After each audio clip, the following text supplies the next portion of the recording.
Welcome, investigator. Evil is on the rise. Crime is escalating. Our mission is to eliminate the crime by exposing evil, examine why it manifests, and highlight the brave souls that confront it every day.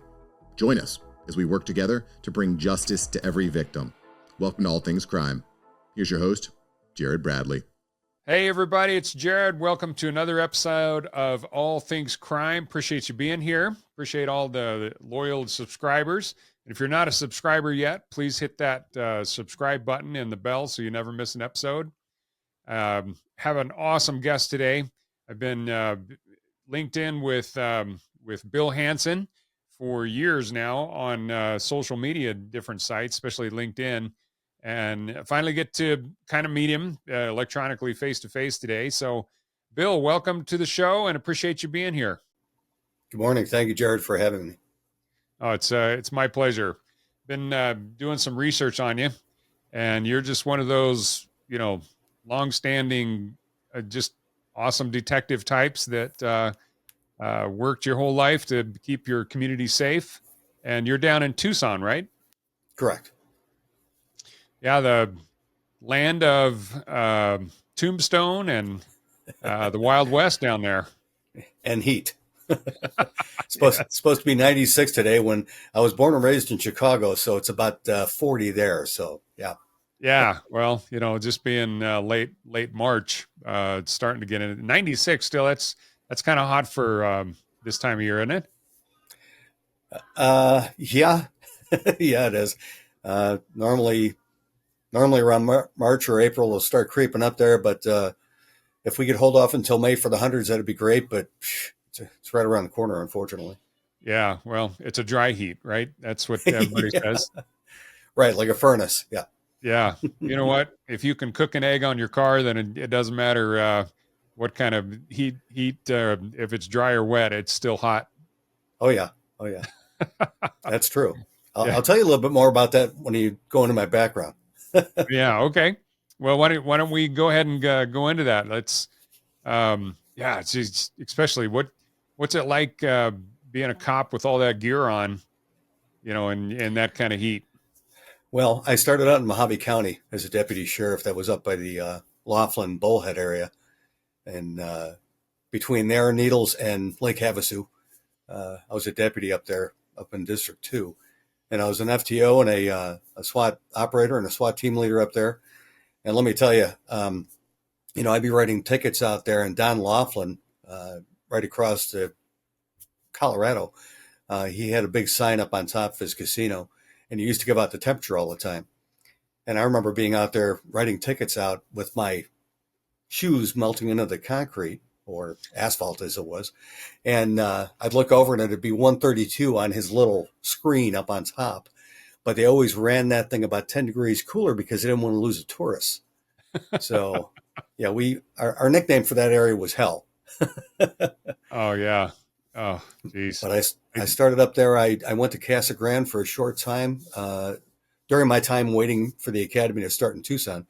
And unfortunately for Tucson, it took us about 1.5 years to get through all the background mumbo jumbo before we started our academy. So I went from Mojave County to Casa Grande to Tucson, and had some great people in Casa Grande. I hated to leave, but wanted to get down here, and was in Tucson back in 93. Then got promoted to detective in 98, and then started working my homicide cases in 2000. All the way through 2016 when I turned in my last cold case. Yeah, nice. Yeah, that's.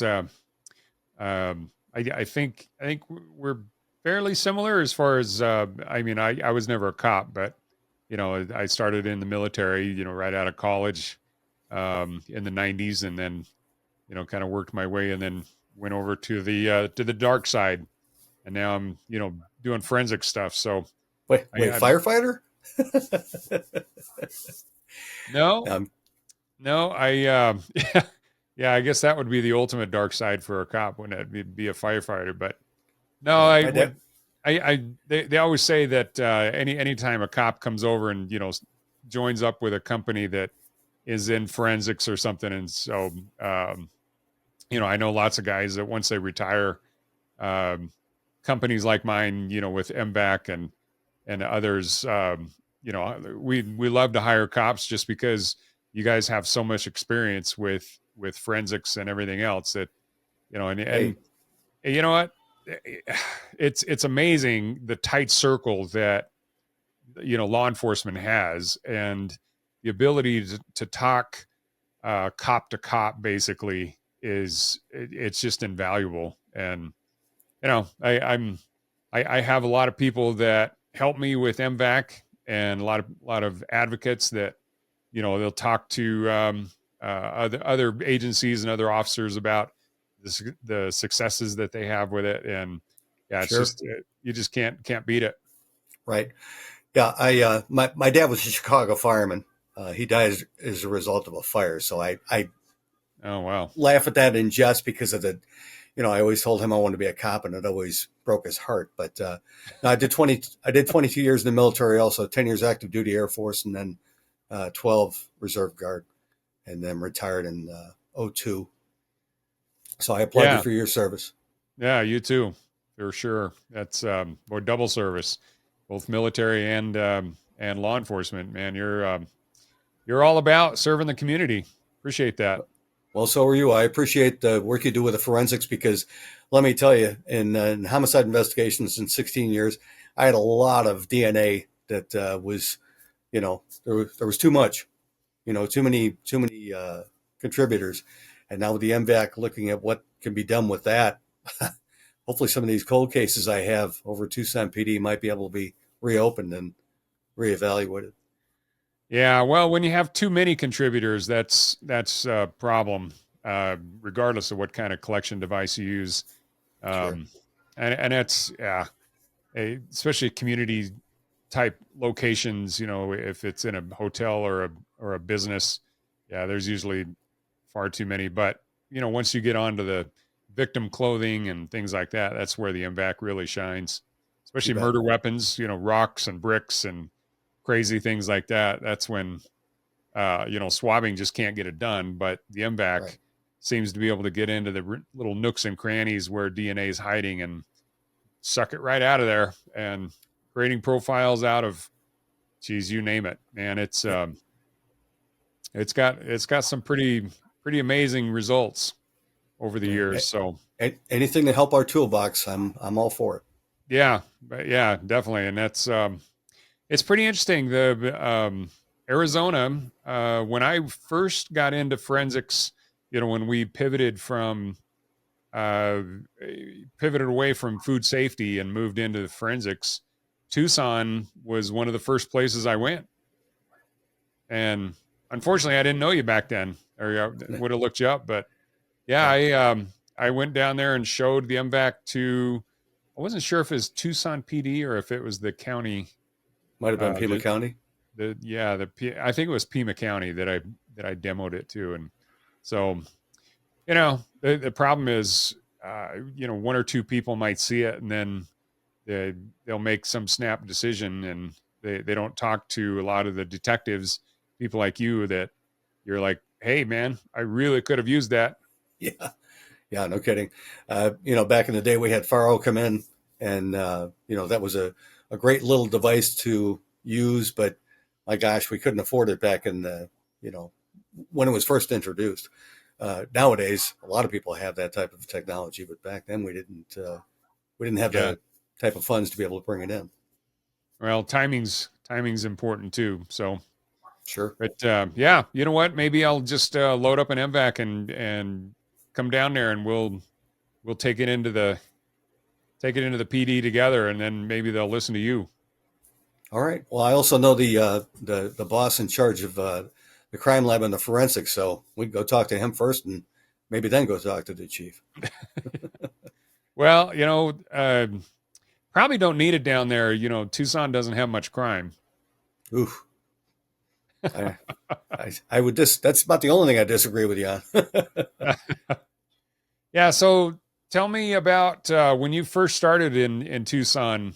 What was it? What was it like compared to what it is now? When I first started back in '93, it was some of the old school way of doing things. We didn't have community policing and things like that. It was not the old West by any means, but I mean, we were a pretty good group of folks to go through training with. Our academy was one of the best in the state, and Tucson Police Department was one of the best departments in the state back then. And we built ourselves up. And when I was in homicide, we had about 1,200 sworn personnel, so it was a pretty good sized department. And for Tucson, I mean, if you look at the city and the county, it's over 1 million, so it's a pretty good size area. And we had 6 homicide detectives for that whole area. So we had a lot of cases, and Wow. 500 hours overtime average a year. It took its toll, to say the least. But now they're down. They're down in the 700s, I think, for sworn. So just like anywhere else around the country, they could certainly use the manpower, use the people to be brought in. Mayor and city council are the ones that have to approve that, unfortunately, and a lot of times that doesn't go through, just like any other place around the country. Yeah, I just don't get it.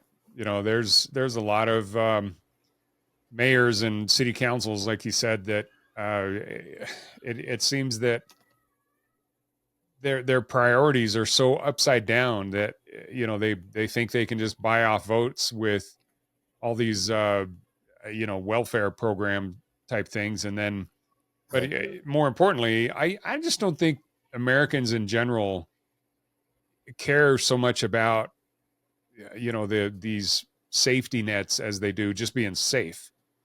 Right. And you just can't secure a community of 1 million people when you're down, like, just with I'm sure if you looked at the entire body of law enforcement in the Tucson area, between Tucson PD and Pima County Sheriff, how many officers are you short total down there? 1,000? Oh, sure. And Phoenix is the same way. They're down in their count too. And if anything, they need to put more people in the street. You hear about the response times and things like that, and people get upset because the officers aren't able to respond there, or detectives aren't able to use their time effectively, closing some of these cases. And it comes back to that big dollar amount and the fact that unfortunately they don't want to make that payment. They don't want to put people out there. And we've got community service officers that they've increased, which is okay, but it doesn't help because they don't have any arrest powers or anything else. They help with traffic citations. They help with reports, things like that. And don't get me wrong, love seeing them out there, but need to have more sworn out there everywhere in the state and everywhere in the country. Yeah. Well, it's really interesting to me that there's far too many people that think in what I call silo, the silo thinking, where they only look at what they are actually responsible for. They don't look at the big picture and how all these silos are actually interconnected.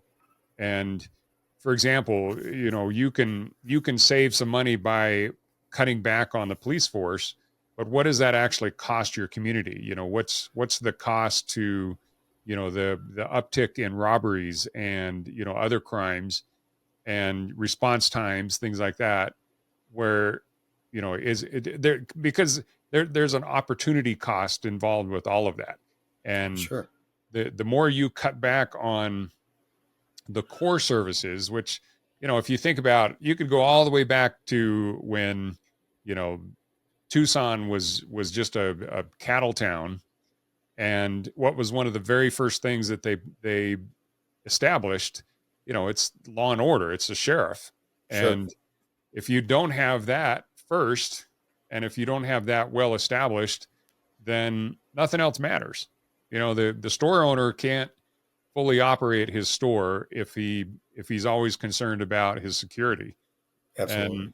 And I just the mentality, especially that I've seen, since I've gotten into forensics, in 2012 is when we pivoted into forensics. But so the last 12, 13 years, I've just seen this. It's almost like a divide where, some communities are actually moving more towards security and having, support for the law enforcement. And then there's other communities that are moving away from it. And I just don't get it. Like, Yeah. Well, yeah. how can anything work? How can anything function if they're in the back of your mind of all your citizens? They're like, you know what? I have to keep my head on a swivel and constantly be looking for, dangers that might be around me, as Sure. opposed to thinking about how can I advance my business? How can I move forward with hiring more people and providing a better product or service that my business offers? I don't know. Sure. I just don't get it. Yeah. Yeah. Chad Kazmaier, he's our chief of police. He does a good job over there with what he's got. Hopefully he does have more manpower that he's going to be able to hire up. As far as our public safety in general, though, too, I mean, fire is the same way.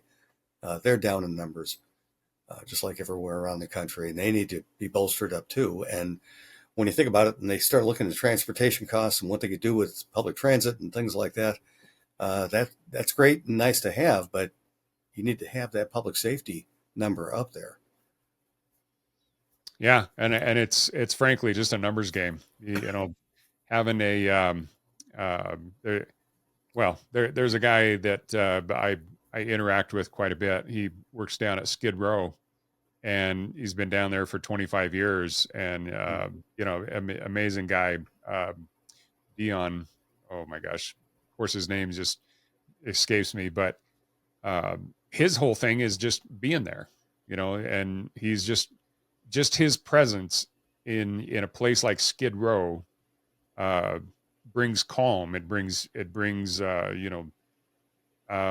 calm is probably the best way to actually describe it. And it, having an officer there and just seeing one drive by periodically, Sure.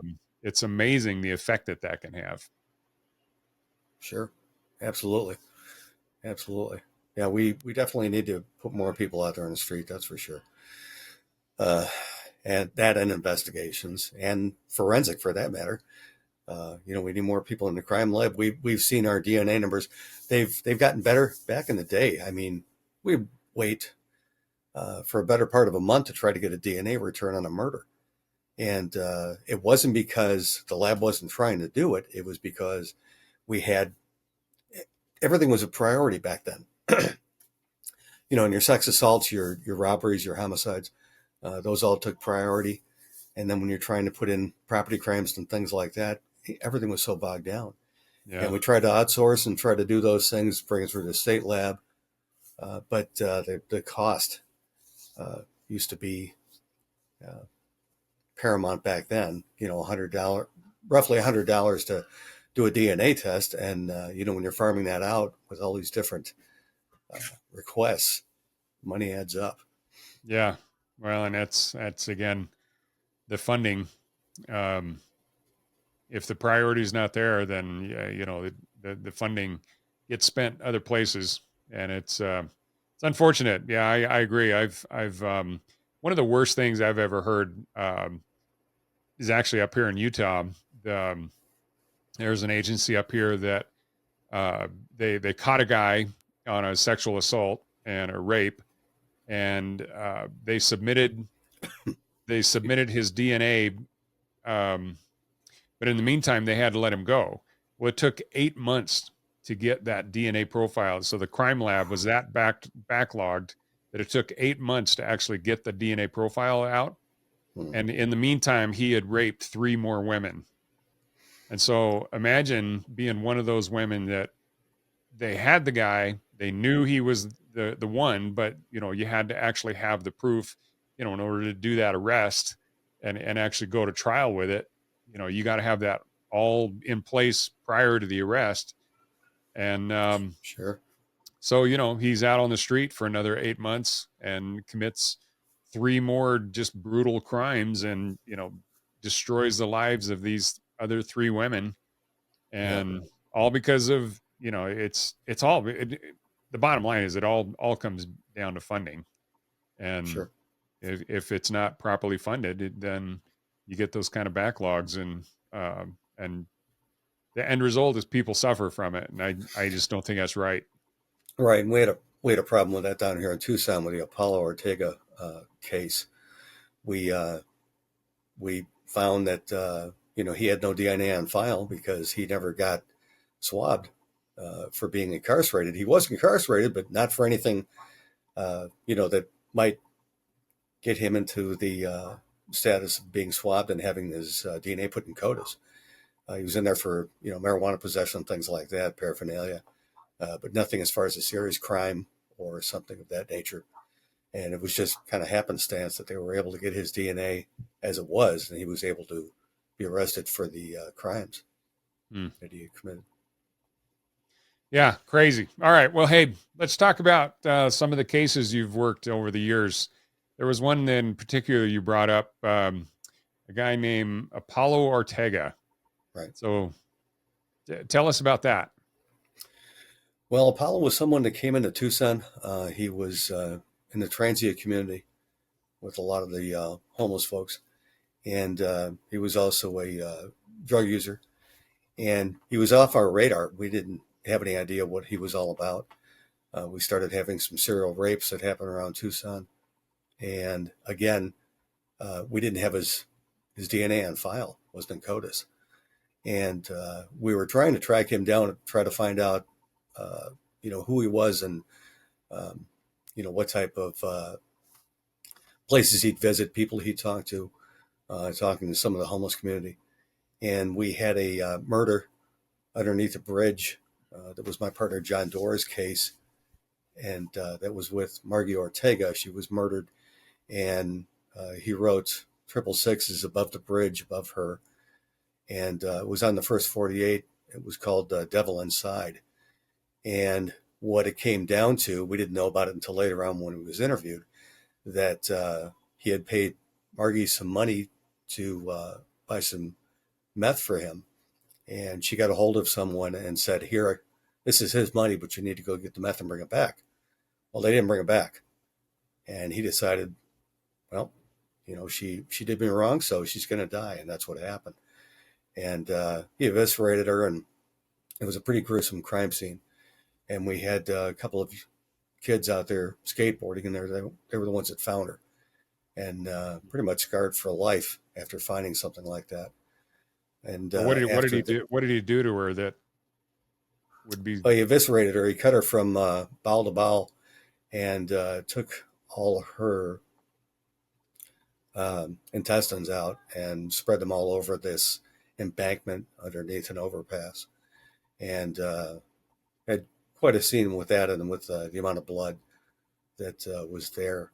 But he had sexually assaulted her first and then killed her. Wow. And so we had detectives that went in for the autopsy, and they were able to collect things for a sex kit. But again, his items aren't on file. That's not going to help us out a lot.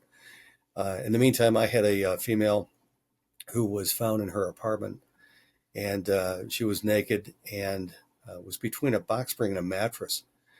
And, we got to the apartment. The family had found her. Her door was locked, but it was just through a thumb lock.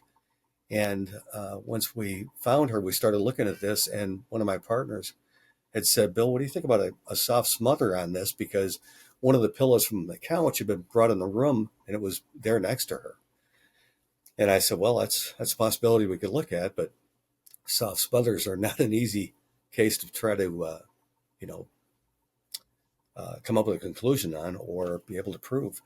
So we looked at this. We went through the autopsy on this female. We had certain things where it looked like we knew she was naked, but, as far as any sexual assault, we didn't know that off the bat. We did a sex kit in the autopsy, and I submitted that into the lab, and she came back with a high cocaine intoxication and on the toxicology panel. But again, that wasn't for 6 to 8 weeks. I was getting that back. But our medical examiner is leaning towards the cocaine overdose.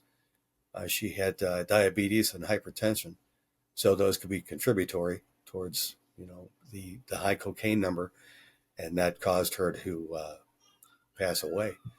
But once we started looking at this and started putting these things together, we had an officer who was over at one of our rescue missions and ran into Paulo Ortega, who was still not on the radar.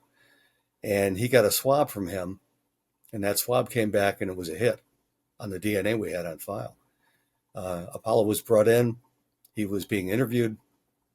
Chris Brown, one of our detectives, who's now with the FBI, did a phenomenal job in there with John Doerr, and got Ortega, after him denying everything, once Chris Brown started laying the pictures out. And again, this is on Devil Inside on First 48 if you want to watch it. It's a pretty good episode. Chris does an incredible job of interviewing him and talks to him about the fact that, are you the child, Apollo, I'm talking to now, or the adult? And Apollo, through what he was saying, he was a Satanist early on, and Satan was always telling him to do these things, to do the murders, things like that. And now he had found God, and Chris tied into that, tapped into it. And Apollo, once he started looking at the pictures, he went, yeah, this was this is what happened here. They had another female that was beaten with a concrete piece of rebar type of thing. And he asked him, he says, so if the person hadn't come out of the house, if the car hadn't shown up, what would have happened with her? And he said she would have been gone. So he was already planning on killing this female after he sexually assaulted her. But in the interview, my partner Mike Carroll is in there monitoring this interview, and he comes running out and he's like, Bill, the girl you've got over there on the west side, our girl in the box spring mattress, he's talking about her. And I went in the interview room, and adjacent to that, I should say, the video room, and Apollo's talking about my case. And he's saying he sexually assaulted her, and then he smothered her, and he killed her that way. And he's talking about, the female. And I went ahead and had a chance to talk with him a little bit later on, showed him photographs, and he's like, yeah, that's the one I smothered when I was having sex with her. And if he hadn't given us that, we wouldn't have had that tie-in. But through that tie-in, he pled guilty to, took a plea to 2 first-degree murders on the Margee case and my case. And they took the death penalty off the table. And he went into prison with double life. And about, I think it was only a few months after he was in, he got murdered in prison. So he's no longer in the picture. But the weird part about this, Mike Carroll, my partner who was watching that video, a few months before any of this ever started, we had a murder of a transient female, and she was murdered over on Main Street, which is in our downtown area. And we knew that we had a subject that was in there, and he had a piece of rebar, concrete type, that he was beating her on the head with. And we have people in that area that are calling police saying, hey, we've got somebody assaulting somebody down here. And he walks off with that piece of rebar, and it's dripping blood. Mike and I get over there. Mike's got the case. I'm a secondary investigator. And we follow this blood trail over to a parking lot, and then it disappears. But we think that's probably going to be Apollo Ortega. The only problem we have with that case is he didn't leave DNA behind. He was wearing gloves or something. We never got the rebar that he was using. May have been the same one that he was using on the girl later on, but I don't think so. I think he was just able to come up with something else. But if we could have gotten that rebar, we may have been able to tie him into this. But I still think to this day, he's the murderer of that girl too. Yeah. Boy, rebar and stuff like that, cement, with the MVAC, I'm always wanting a shot at that kind of stuff, because it's crazy what we can get profiles off of. But sure, yeah, this guy sounds like he's pretty psychotic. Oh yeah. We I mean, he was in his 30s when he was here. I'm sure that he's left a trail somewhere along the way, but he got smarter and smarter as time went on. The only thing that tripped him up was an officer asking if he could collect his DNA, because I don't know if Apollo would have been caught back then if it hadn't been for the fact that the officer was doing a good job and asked him for his DNA, and he said sure, because again, he'd found God. We did a warrant on that area, and in his room I have shoes that I collected that had victims' blood on them.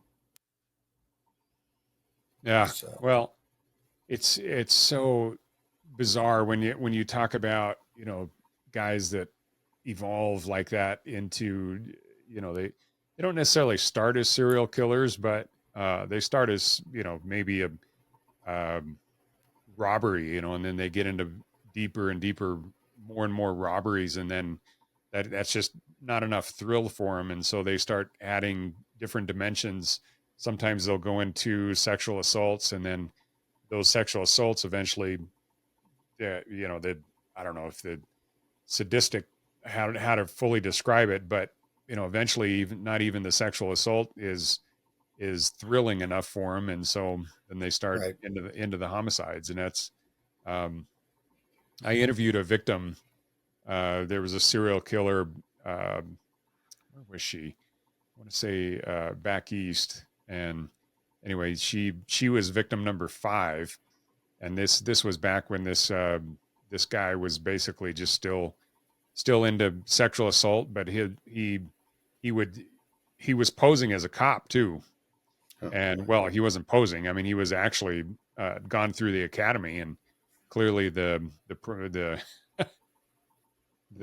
pre-screeners hadn't detected him, but he would he would just sit there in his squad car, scoping these different homes out, and then he identified this lady. Her husband was in the Air Force, and so she when he went to work at about 6 a.m., he broke into her home and attacked her.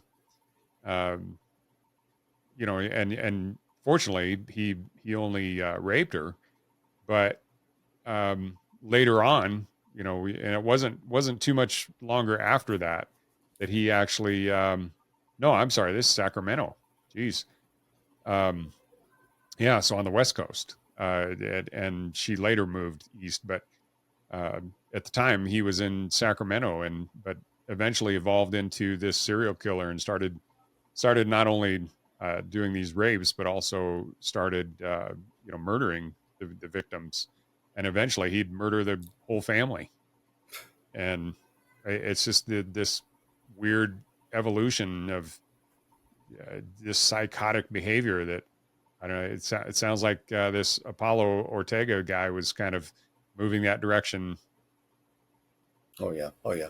And I hope I didn't misquote myself. It was Margie Ortiz, who was the female underneath the bridge, who passed away.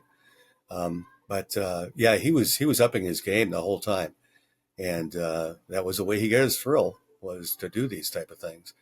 And you know, in talking with him after he found God, according to what he said, I hope for his sake he did. But in talking with him, you could tell he'd go through and relive it, just like you see the same with the sex assault people. They relive these things, and that's how they are able to get their excitement out of the way again. But it's just troubling to see these type of people and know that they're out there. And I know a lot of people that I talk with, they're like, people aren't that bad. Well, people in general aren't that bad, but boy, you got a good number of folks that you shouldn't be trusting. But Yeah. Well, it's to kind of generalize this, but it's so amazing to me, to bring this forward to the present day, and looking at some of these people. It's like, all of these Tren de Aragua, the gang members, right, MS-13, these right, guys that these hardened criminals. I just don't think most people in the general population have really a concept of how evil these guys are. yeah, And, these guys, and, similar to Ortega, what you're describing, a lot of these guys are Satan worshipers. And, mm, so killing somebody and not just killing them, but actually maiming them and causing them to suffer in ways that, I can't remember if it's MS-13 or TDA, but they they use a knife instead of a gun because it causes more pain and causes more suffering to the victim. Mm. And this country is just infested with these people now because of the last 4 years. And now that we're trying to clean this up, the fact that there's anybody, including judges and stuff like that, that are trying to even slow the process down, it's like, what are you doing? Do you not understand who these people are? Yeah. And I don't know. To me, it's well, shoot, being down there in Tucson, you're right in the thick of that, aren't you? Yes. Unfortunately, and then we've got Mexican mafia on top of that. So, Oh, joy. Yeah. and the cartels. Yeah. So, did you ever work much of that as you were, the anti-gang unit or anything like that? No, but the murders that we were involved with would a lot of times have a nexus with the MS-13 or Mexican mafia or cartels.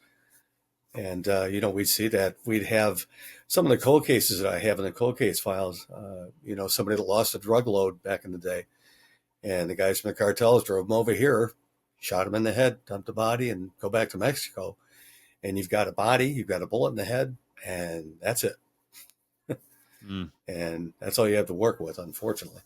But anybody that thinks that we don't have a border problem down here, come on down. I'll take you out there and show you some of the places where you can still drive right on through, and they catapult marijuana loads over the fence and things like that. And the illegal aliens are still able to get through, but they're trying to do a better job at closing that off.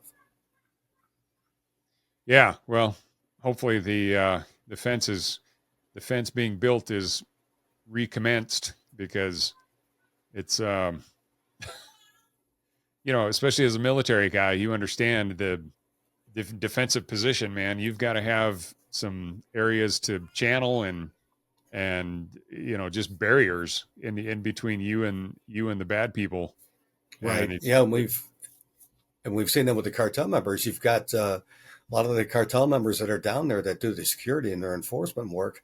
They're prior Marines or prior Army, Navy, that had training. They know all about convoys. They know all about shutting off a roadway, closing down roadways and, taking people out in the funnel and things like that. They're familiar with all this stuff because of the training they've had. And the cartels pick them up. Oh yeah. Those are great assets if you can turn them. Sure. Yeah. And they've got the money and the firepower. So, they're able to do those type of things, but hopefully it gets better before it gets worse. But I don't know what to tell you. Hopefully it does. Yeah. Well, on my wife's side, she has family that lives like 20 miles from the border down there. And, they, as kids, they used to go down there, and it was great, man. They'd go into Mexico all the time and, go have, especially down there, all the stores and stuff. They're in some of those smaller Mexican towns, man. You can get great deals. We used to be able to, but nowadays, geez, yeah, you don't go anywhere close to that. Yeah, we used to have family go down to Guaymas. We used to have family go over to Rocky Point, Puerto Penasco, and enjoy themselves. Great people down there. Great people on the border. You've just got the cartel members and the Mexican mafia that infiltrate that and raise havoc. And I know that the people down there, the shop owners, the people that are in Mexico, they don't want them around, but what can they do? Yeah, they're infiltrated. Yeah, it's again, there's areas that, and I think most Americans are just going to be completely clueless as to what areas you can go into and be relatively safe, and what areas you can't. And when I lived in Vegas back in the early 2000s, I was a company commander down there. One of our young soldiers, this kid's just like 18, and why he was even a soldier, I don't know. Should have been. I mean, he was a good-looking kid. He was a runway model type level, and anyway, he was down there with two really cute girls in not Juarez, but just south of San Diego. Hmm. What is that? Tijuana. Yeah, Right. he's in Tijuana, and which is like a total tourist town. But Sure. still, he was down there and uh, got mixed in with a few guys, and they jumped him, and he got blamed for the whole thing and got thrown in jail. Well, the crazy thing is, um, they when you get thrown in a Mexican jail, they wouldn't feed him. I mean, your family has to feed you, otherwise you go hungry. It's Right. not like the jails here in the States where you get cable TV and three squares and a Right. nice bunk. It's Right. down there, man. It's ugly, and Yeah. he was down there for a long time. And if it wouldn't been for my executive officer who had some family that lived in Tijuana, yeah, that kid may have never seen the light of day again. And it's just, and this, this is back 20 years ago. So Oh, sure. can't imagine what it's like now. Yeah. I think it's only worse.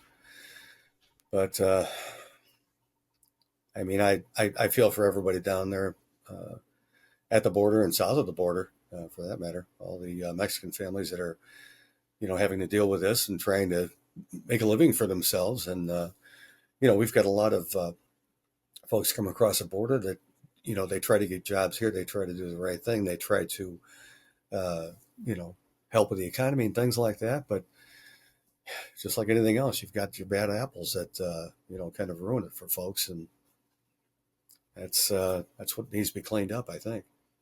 Oh yeah.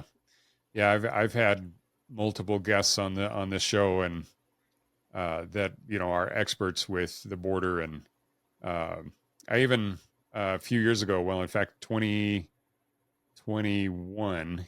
So right after President Biden took over, I even went with a couple of congressmen all the way down to Panama, and we went all the way into the Darien Gap where there, all these migrants come across. And again, it was all because of the border. The border was wide open, and you have drugs flowing, you have the sex trafficking, the human trafficking. It's just unbelievable, and Yeah. and billions and billions of dollars at stake.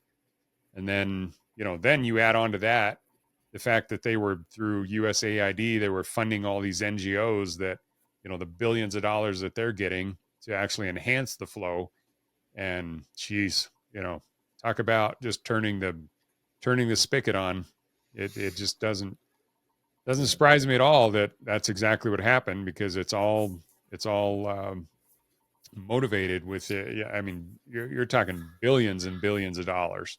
Yeah. And Yeah. when you have that much money, and no moral compass, I mean, these people are just flat out evil, what they Yeah. would actually do to others. And I don't need to preach to you. I'm sure you saw a lot more of that than what you ever want to.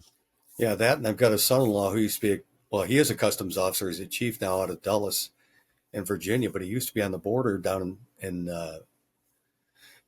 Douglas. And his first shift, he got shot at by people across the border that were, trying to come through and do their worst to them. So yeah, it's What was probably the worst thing he saw? well, I mean, they'd see human smuggling, they'd see dope, things like that. Probably one of the worst things he saw was getting fired at or getting shot at with the Border Patrol area down there in their sector. So, I mean, he's seen his fellow things over the years, but that was probably a little bit more hair raising than anything else. I remember being down in Douglas. I was part of our honor guard, and one of our DPS officers, our state troopers, was killed up here on the freeway with a drunk driver that ran into his rear end on his Crown Vic and lit the car up. And we went down there for a funeral. We were shooting blanks with our 21 gun salute, and we had rounds coming at us that weren't blanks. from across the border. And that was right there at Douglas. Oh, So it's a little bit different. They were shooting back at you? Yeah, we weren't shooting at them necessarily, but yeah, they were shooting back at us. Oh, that's insane. Well, yeah. Well, I don't know. I hope people understand, especially until, it's going to take some time to really get the border secure. And until that happens, the level of danger that represents, combined with all the normal crime that you guys, that every community has now, it just seems like there's no such thing as a border town anymore. It's spread everywhere, and that's really sad. I mean, I've even heard of Trende Ragua. I can't ever pronounce that right, but the TDA gangs up here in the Salt Lake area now. So it's just like a cancer. I mean, these people are they just infest, and it just makes me sick. So Yep. Yes, sir. We just have to be careful and watch your six. Yeah, absolutely. All right, Bill. Well, appreciate you coming on and sharing some of your stories, and I hope some of the folks that are listening to this definitely comment and share these stories, because things are on the upward trend, but we're still in a really deep hole, and it's going to take a long time to get this place cleaned up. But good people like you, Bill, that are out there willing to sacrifice for your community and serve, and put your own rear end on the line. Yeah, we appreciate everything you guys do. Oh, we appreciate everything you're doing too, Jared. Thank you so much, sir. And I appreciate it. You had me on. And for everybody that's out there working, go with God. Be careful. Yeah. Well, we all got to do our part, right? Absolutely. Thanks for joining us. Your attention today brings us one step closer to exposing and eliminating the evil that brings crime to our communities. Hit subscribe and share this episode. Together, we will bring justice to every victim.